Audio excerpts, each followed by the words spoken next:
गांव के गवार, हमें राणा कंपनी का एड्रेस बता दे। 2 मिनट रुक जाओ मैडम, अभी बताता हूँ।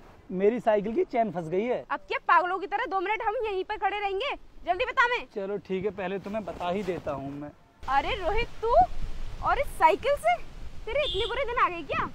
अनुष्का, तुम जानती हो क्या इसको? हाँ यार, मैं इसे जानती हूँ। क्या तुमने इसे नहीं पहचाना? नहीं यार, मैं तो नहीं जानता इसको। कौन है ये हमारा कॉलेज का फ्रेंड है रोहित, जो हमारे कॉलेज में टॉपर हुआ करता था। अच्छा, ये वही रोहित है जो कॉलेज के टाइम पर बड़ी बड़ी बातें किया करता था, जो कहता था कि कॉलेज से निकलने के बाद मैं अपने दम पर एक कंपनी खड़ी करूंगा जिसमें बहुत सारे लोगों को नौकरी दूंगा और मेरी कंपनी का नाम बहुत बड़ा होगा। लेकिन आज इसकी हालत को देखकर बड़ा तरस आ रहा है कि इसकी हालत ऐसी हो गई। हाँ मन्नू, तुम बिल्कुल ठीक कह रहे हो। इस बेचारे के इतने बुरे दिन आ गए कि इसको इस साइकिल से घूमना पड़ रहा है। अरे यार मनु और अनुष्का, तुम लोग ना मेरे बारे में गलत सोच रहे हो। और वैसे भी हम लोग इतने दिनों के बाद मिले हैं, तो उसके बाद भी तुम लोग मेरी बेइज्जती किए जा रहे हो। कम से कम मेरा हाल तो पूछ लो कि मैं कैसा हूँ। हाल पूछने की कोई जरूरत नहीं है, क्योंकि रोहित, हमें अपनी आंखों से साफ दिखाई दे रहा है कि तेरा हाल बेहाल है। चलो अच्छी बात है कि तुमने मेरी औकात का अंदाजा लगा लिया है, लेकिन कम से कम तुम लोग मुझे अपने बारे में भी तो बता दो कि तुम लोग आजकल क्या कर रहे हो। चल,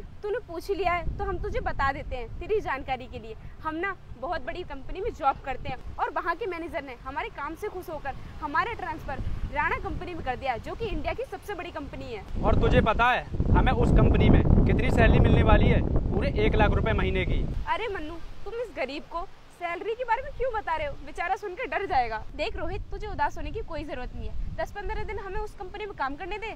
जब हमारी जान पहचान हो जाएगी ना, तो हम तुझे उस कंपनी में छोटा मोटा काम तो दिलवा ही देंगे, जिससे तुझे 10-15 हजार रुपए मिल ही जाएंगे और उन पैसों से तेरा खर्चा अच्छी तरीके से चलता रहेगा। अरे यार, तुम लोगों ने मेरे बारे में इतना कुछ सोचा, मेरे लिए बहुत बड़ी बात है। लेकिन मैं तुम्हें बता दूं कि मुझे ना कहीं पर नौकरी करने की कोई ज़रूरत नहीं है, क्योंकि मैं ना अपने काम में बहुत खुश हूँ। अनुष्का, हम तो इसके बारे में बहुत अच्छा सोच रहे थे, लेकिन ये तो गरीबों वाली जिंदगी जीने में ही खुश है।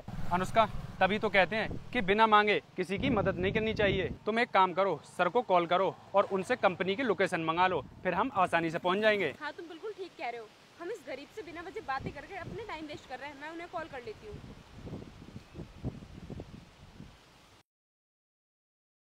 अरे, कॉल तो मैं सर के पास लगा रही थी, लेकिन इसके पास रिंग क्यों जा रही है? अनुष्का, तुम्हें घबराने की कोई ज़रूरत नहीं है। सब कुछ मैं तुम्हें बताता हूँ कि रिंग मेरे पास क्यों आ रही है। क्योंकि जिस कंपनी में तुम्हारा प्रमोशन हुआ है ना, राणा कंपनी में, वो कंपनी किसी और की नहीं बल्कि मेरी ही है। क्या?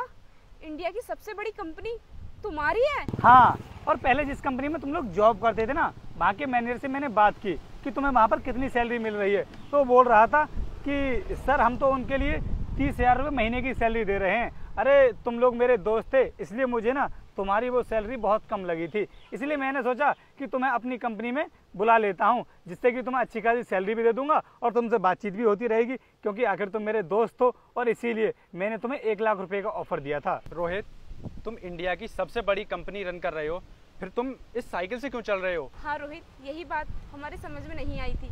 बस इसी वजह से हम तुम्हारी बेइज्जती कर बैठे। वो तो मुझे पता था कि साइकिल को देख कर ही तुम लोग मेरी बेइज्जती कर रहे थे, लेकिन साइकिल को चलाना ना मेरी मजबूरी है और शायद ज़िंदगी भर मैं इस साइकिल को चलाता रहूँगा, चाहे मेरे पास कितना भी पैसा हो जाए। क्योंकि साइकिल चलाने से मेरी हेल्थ अच्छी रहती है। और हाँ अनुष्का, तुम ये मत बोलो कि इंसान के पास ना कितना भी पैसा हो जाए, कितनी भी दौलत हो जाए, चाहे वो ज़िंदगी में कितना भी बड़ा मुकाम हासिल कर ले, अगर उसकी हेल्थ ठीक नहीं है तो वो इंसान किसी भी काम का नहीं है। बस इसी को सोचते हुए मैं साइकिल से चलता हूँ, जिससे कि मेरी फिटनेस बिल्कुल ठीक रहे। सॉरी रोहित, हमसे गलती होगी, प्लीज़ हमें माफ़ कर दो। हाँ रोहित, हमें माफ़ कर दो। हमें नहीं पता था कि तुम इतने बड़े आदमी बन चुके हो, वरना हम तुम्हारी बेइज्जती नहीं करते। यार, मैं तुम लोगों के बारे में कितना भला सोच रहा था कि काश तुम मेरी कंपनी में आ जाओगे तो तुम्हें पैसे भी अच्छे मिलेंगे और तुम मेरे दोस्त हो तो काम भी अच्छे से करते रहोगे। लेकिन निकला उसका उल्टा। तुम लोग तो मेरी बेइज्जती पे बेइज्जती किए जा रहे थे। अरे, कॉलेज टाइम पर तुम मेरी बेइज्जती करते थे, वो सब तो मैं भूल चुका था। मुझे लगा था कि इतना टाइम हो गया हमको कॉलेज से निकले हुए, तो शायद तुम लोग बदल गए होगे, लेकिन तुम्हारे अंदर बिल्कुल भी बदलाव नहीं आया है। और मुझे लगता है कि मेरी कंपनी में ना तुम लोग काम करने के लायक ही नहीं हो। मैं ऐसे लोगों को अपनी कंपनी में ना कभी नहीं रख सकता जो दूसरे लोगों की रिस्पेक्ट करना नहीं जानते हो। तुम लोग तो उसी कंपनी में ठीक हो जो कि तुमसे इतना काम करवाती है और इतने कम पैसे देती है। इसलिए मैं तुम्हें अपनी कंपनी में नौकरी नहीं दे सकता। चलता हूँ मैं। राम राम।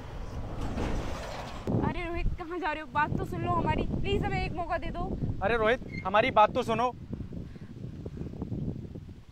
ये तो हमसे बहुत बड़ी गलती हो गई, हमें इस तरह उसकी बेइज्जती नहीं करनी चाहिए थी। हाँ अनुष्का, तुम ठीक कह रही हो, हमें उसकी बेइज्जती नहीं करनी चाहिए थी। चलो अब हम चलते हैं।